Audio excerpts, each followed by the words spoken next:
America, the Western Hemisphere, we really believe, hey, we have a say. We control what our government does, and then our government makes these other people do these things. When you think about it, like we sold the 407 to a corporation after we built it, right? Yeah. And so now, what we built with our tax dollars, we now have to pay into at some of the craziest rates just to use. Just to use it. And then if we don't pay our 407 bill, our government comes after us to now make sure that private organization that owns it now or has leased it or however you want, however it worked out, it's a private corporation in Spain. So if a company in Spain doesn't get paid their money, the Canadian government can take your license away. Right. So now our livelihood is being affected by a corporation who bought something for pennies on the dollar that our tax dollars built, right? And it's just like this shuffle game, right? And so that wasn't necessarily like a new thing. It's kind of always been that way. Yeah, I understand. Well, I think there's a new paradigm though. Like you're on the right track, Jay. Like I agree with you that it's always kind of been these oligarchs taking care of things. But you said something really key in there, and it was about how they'll say like my country, like how I can stop my country from being overrun.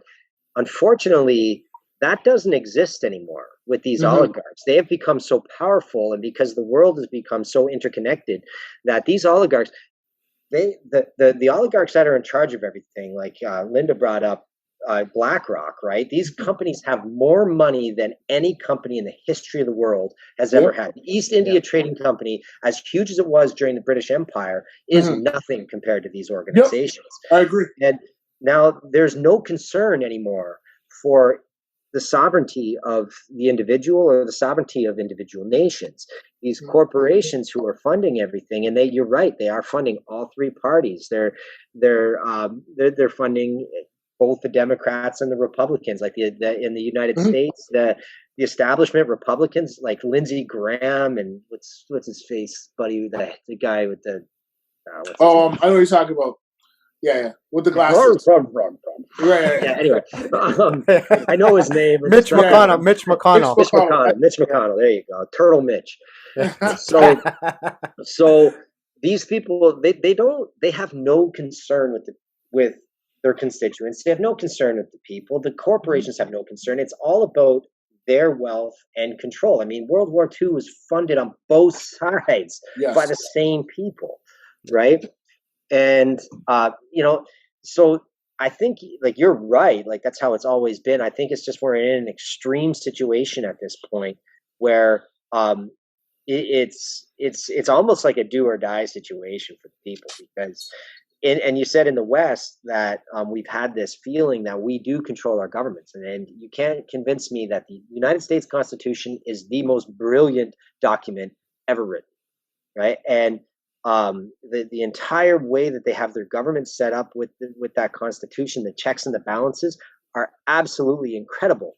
And the fact that they aren't abiding by it, that does take away. I mean, the last bastion of sovereignty for the individual truly is the United States. And if the United States goes down, the only solution is the countries are too big, that everything has to be broken up and made small if the individual is ever going to have sovereignty again.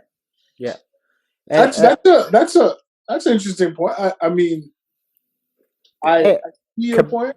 Quebec wanted to be free for a while. Let's give it to them.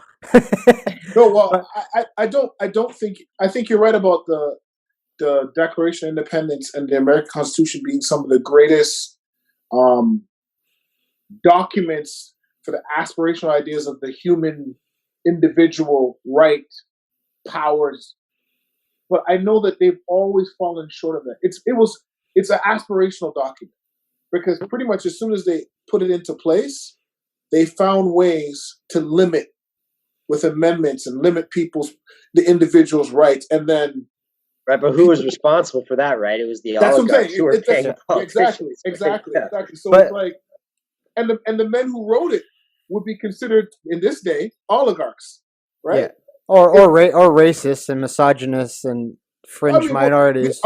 Unacceptable I won't views. judge Yeah. them. I won't judge them by our standards this time because they were men Yeah. of their Thank you, time. Jay. That's Right. presentism, right? People Yeah. suffer Right. presentism. Yeah, Right? yeah. I mean, they were men of their time.